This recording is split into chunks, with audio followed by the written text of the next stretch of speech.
Good morning student. Today we are learn subject EVS again chapter 6 air has water vapor. Student, before period we learn about water vapor and evaporation. बच्चों कल के period में हमने क्या देखा था? Water vapour और evaporation. याद है ना आपको? Heat changes water into a gas which is called water vapor. This process is called evaporation. Heat जो होती है वो वाटर को गैस में चेंज करती है और गैस में चेंज करती है उसको क्या बोलते हैं? Water vapour. और ये जो प्रोसेस होती है मतलब वाटर को हीट मिलना और उसका गैस में कन्वर्ट होना, ये इसको क्या बोलते हैं? इवेपोरेशन. ये हमने कल के पीरियड में सीखा था. याद है ना आपको? जब मैंने आपको बताया था जैसे कि स्टोव पे वेसल रखने से, उसको हीट देने से उसमें से जो स्टीम निकलती है वो, उसके बाद कुकर की सीटी बजती है उसमें से स्टीम निकलती है. हम लोग कपड़े सुखाते हैं धूप में तो उससे वो सूख जाते हैं लाइट, सूरज की लाइट से, सन की लाइट से, है ना? ये हमने पहले पीरियड में देखा था. नाउ उसमें से ही अभी हम आगे बढ़ते हैं. नेक्स्ट पैराग्राफ में रीड कर रही हूँ. चलो ध्यान दीजिए यहाँ पे. हम अभी next paragraph. Air always contain water vapour. In summer air is dry and contain less water vapour in it. In the rainy season the air is moist and has more water vapour in it. देखो यहाँ पे air always contain water vapour. देखो air में हमेशा ये जो water रहता है ये हमेशा वाटर वेपर ये सब चालू रहता है. In summer air is dry and contain less water vapour in it. Summer season में मैंने आपको जैसे पहले बताया था कि ड्राई होता है, एयर जो होता है वो ड्राई होता है.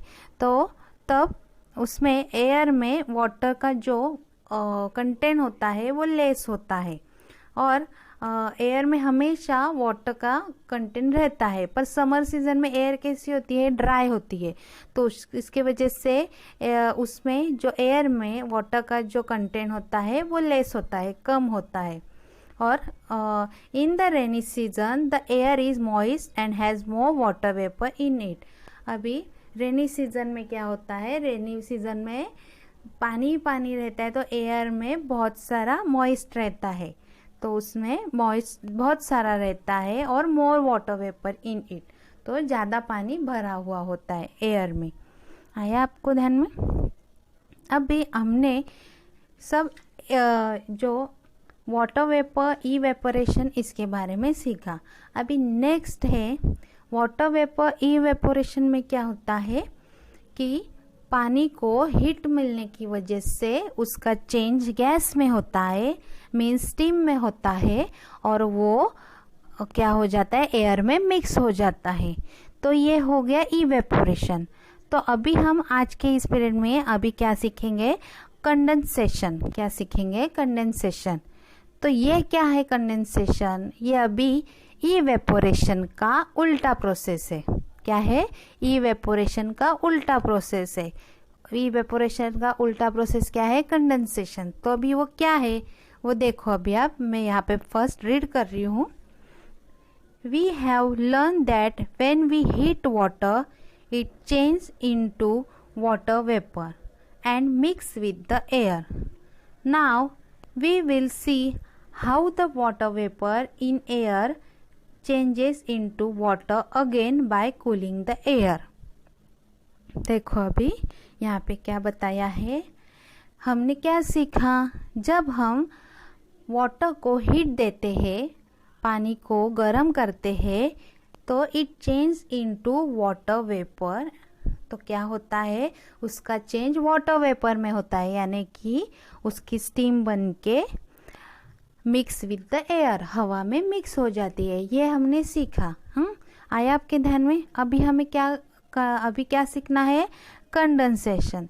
तो ये उल्टा प्रोसेस है। तो अभी क्या है प्रोसेस देखो, now we will see how the water vapour in air changes into water again by cooling the air. अभी जो वाटर होता है, वो वाटर वेपर होता है, जो स्टीम हुआ होता है, वो जो स्टीम होता है वो उसको चेंज करके फिर से पानी बनाने के लिए, फिर से वाटर में उसको चेंज करने के लिए कैसे चेंज किया जाता है, उसको कूल करके। एयर को देखो कैसे, पानी का जो वाटर वेपर है, मतलब जो स्टीम हुआ है, उसको हम एयर से कूल करके, ठंडा करके, हवा से ठंडा करके उसको हम फिर से पानी बनाएंगे। तो ये प्रोसीजर कैसी है, तो ये देखो, हमने पहले क्या किया, पानी को स्टीम में चेंज किया, उसको गर्म करके। अभी हम उल्टा करेंगे, अभी हम स्टीम को क्या करेंगे, हवा से ठंडा करके उसको फिर से पानी बनाएंगे। आया ध्यान में आपको, हमने क्या किया था, पानी को गर्म करके हमने उसको स्टीम में चेंज किया था। तो अभी हम क्या करेंगे, उसी स्टीम को हम, वो जो स्टीम रहती है उस स्टीम को हम हवा से, एयर से ठंडा करके फिर से पानी बनाएंगे, है ना। थोड़ा सा जादू से ऐसा लग रहा है ना, पर जादू नहीं है। देखो तो कैसे करेंगे। तो अभी यहाँ पे एक एक्टिविटी दी है, देखो यहाँ पे वो एक्टिविटी, क्या करना है आपको, take a dry glass, pour some water in it, add some ice cube to it and leave it for some time। देखो अभी क्या करना है, अभी एक ग्लास लेना है, उसमें थोड़ा सा पानी डालना है और आइस क्यूब यानी आइस के जो बर्फ के जो टुकड़े होते हैं वो उसमें डालने हैं। And leave it for some time, थोड़े टाइम के लिए छोड़ दो उसको, 4-5 मिनट्स के लिए छोड़ दो, ऐसे ही रखो उसको। What do you see on the outer surface of the glass. तो आपको क्या दिखेगा ग्लास के आउटर साइड पे, बाहर से ग्लास के साइड क्या दिखेगा आपको पता है, बहुत बार किया होगा। जैसे कि फ्रिज का ठंडा पानी हम ग्लास में पोर करते हैं, डालते हैं और थोड़ी देर के लिए रखते हैं बाहर, तो आपने देखा होगा ग्लास के बाहर क्या होता है। यस, पता है आपको क्या होता है। यस, क्या होता है, we see some drops of water on the outer surface of the glass. क्या दिखता है हमें, वहाँ पे हमें ग्लास के बाहर कुछ पानी के ड्रॉप्स दिखते हैं, है ना, पानी के ड्रॉप्स दिखते हैं। जिस ग्लास पे कुछ भी नहीं होता, थोड़े टाइम बाद हमें उसे क्या दिखता है, पानी के ड्रॉप्स दिखते हैं। तो ये कैसे आते हैं ये ड्रॉप्स, सोचा आपने कभी? कैसे आते हैं ये drops? The air in contact with the outer surface of the glass gets cooled. ये कैसे होता है, जो हमारे आजू बाजू की हवा होती है बाहर की, वो हवा की वजह से ग्लास को हवा ठंडा करती है, और जो ग्लास के बाहर जो स्टीम होती है, मतलब जो आइस डालने की वजह से जो ग्लास से स्टीम निकलती है, तो वो स्टीम को वो हवा ठंडी करती है, ठंडा करती है, और ठंडा करने के वजह से, ठंडा होने के वजह से वो स्टीम है वो फिर से क्या बन जाती है, वाटर बन जाती है। The water vapor present in the air becomes water droplets, which we see on the outer surface of the glass. This is called condensation. तो ये जो प्रोसीजर है इसको क्या बोलते हैं, कंडेंसेशन। आया आपको समझ में? ऐसे बहुत सारे एग्जाम्पल है।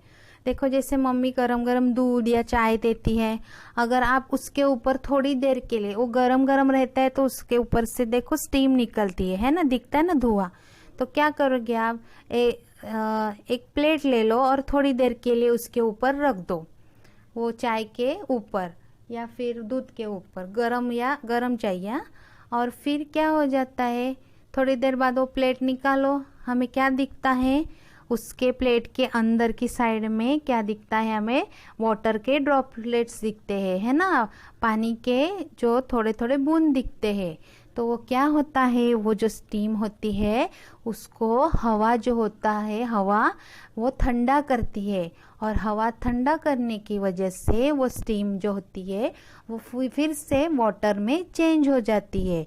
तो इस प्रोसेस को क्या बोलते हैं, दिस इज कॉल्ड कंडेंसेशन। क्या बोलते हैं, दिस इज कॉल्ड कंडेंसेशन।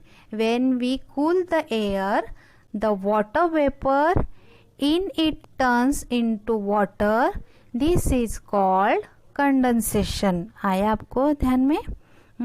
तो ऐसे बहुत सारे, जैसे कि आप कोल्ड ड्रिंक की बोतल फ्रिज में से निकालते हो, थोड़ी देर बाहर रखो कोल्ड ड्रिंक की बोतल, देखा है अपने बोतल के बाहर पानी जमा होता है, वाटर के ड्रॉपलेट्स गिरने लगते हैं।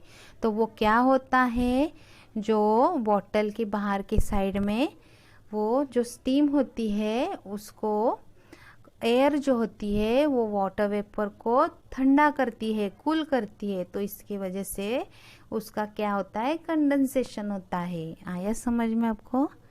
तो बारिश भी मैंने आपको बताया कैसी होती है, ऐसी होती है ना बारिश। इसी तरह से बारिश भी होती है। बारिश का जो पूरा प्रोसेस है वो इवेपोरेशन से कंडेंसेशन तक रहता है, वो पूरा साइकिल चलता ही रहता है। मतलब सूरज की हीट से पानी में, पानी मतलब river, ocean, ponds, well, lake, इन सब का पानी है, सूरज की ब्राइटनेस की वजह से उनको हीट मिलती है, और वो हीट की वजह से पानी क्या हो जाता है, वाटर वेपर होता है, उसका इवेपोरेशन होता है, और वो जो स्टीम बनती है वो हल्की होती है। तो वो हल्की स्टीम हवा में, एयर में मिक्स हो जाती है और ऊपर ऊंचे आसमान में चली जाती है, और फिर ऊपर जाते जाते जाते उसका क्लाउड बनता है, वो क्लाउड में जाके जमा हो जाती है। तो फिर वो जैसे जैसे ऊपर जाती है उसको फिर बहुत हवा ऊपर रहती है बहुत सारी, तो उसको हवा लगने की वजह से वो क्लाउड ठंडा हो जाता है, ठंडा होता है, और वो स्टीम फिर से क्या बन जाती है, वाटर बन जाती है। और वो जो क्लाउड होता है इतना सारा वाटर पकड़ के नहीं रख पाता है ना, वो वाटर बहुत हेवी होता है, स्टीम हल्की होती है, लाइट होती है, और वाटर हेवी होता है। तो जो क्लाउड होता है वो इतना सारा वाटर पकड़ के नहीं रख पाता, तो फिर क्या हो जाता है, उसका जो स्टीम का चेंज किस में होता है, कंडेंसेशन में होता है, वाटर बन जाता है फिर से। तो वो ऊपर से पानी गिरने लगता है क्लाउड में से, वो पानी गिरता है मतलब वो क्या होता है, वही हमारा रेन होता है, मैंने आपको बताया था। तो ये जो पूरा साइकिल है, पहले वाटर वेपर, फिर इवेपोरेशन, और फिर कंडेंसेशन, इस तरह से जो रेन होती है वो गिरती है। आया समझ में आपको?